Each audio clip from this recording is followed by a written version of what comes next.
अनुलोम विवाह। अनुलोम में वर उच्च वर्ण का होता है और कन्या निम्न वर्ण की होती है। ऊंचे वर्ण का पुत्र होता है और निम्न वर्ण की कन्या होती है। जैसे महात्मा करदम ब्राह्मण हैं और मनुजी महाराज की जो बेटी है देवहूति वो राजसी है। और भी हैं जैसे महात्मा चवन वो ब्राह्मण है, सुकन्या वो राजकन्या है।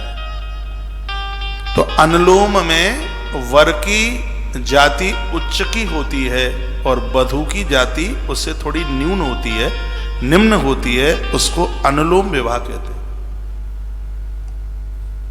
हमारे ग्रंथों में इसकी चर्चा की गई है।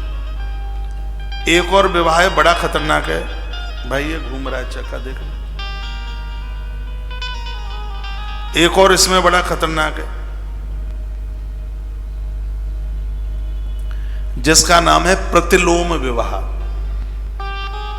प्रतिलोम विवाह में कन्या की जाति ऊंची होती है और वर की जाति निम्न होती है। अब एक उदाहरण के तौर पर मान लिया जाए किसी क्षत्रिय ने ब्राह्मण की बेटी अपने घर में मान लिया जाए पुत्र वधू के रूप में ले ली। एक उदाहरण के तौर पर मान लिया जाए प्रतिलोम विवाह है। अब वो ब्राह्मण की कन्या किसी के क्षत्रिय के घर में या वैश्य के घर में आई है, अब वो सासु ससुर के पांव छुएगी। लाख गायों का भी गोदान किया होगा तो पुण्य क्षीण हो जाएंगे, खत्म हो जाएंगे। वो ब्राह्मण की बेटी है, वो ब्राह्मण की कन्या है और निम्न वर्ण के घर में वो बहू बन के आ गई। पांव नहीं छूती है तो उसका वधू धर्म समाप्त होता है, पुत्र वधू का जो धर्म है। और छूती है तो सासु ससुर के पुण्य सब खत्म होते हैं। मैं तो बहुत बार निवेदन करता हूं, बड़ा जिक्र किया है इस विवाह के ऊपर, बच्चे कुंवारे रह जाएं लेकिन अपने वर्ण से ऊंचे वर्ण की कन्या को बहू बना करके घर में ना लाना।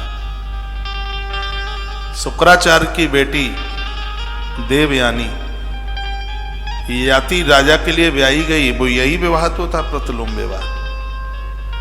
सब परिणाम दूषित थे, दिक्कतें थी, परेशानियां थी। शास्त्रों की अवहेलनाएं जहां पर जो हुई हैं वहां दिक्कत परेशानी के अलावा फिर और कुछ भी नहीं था।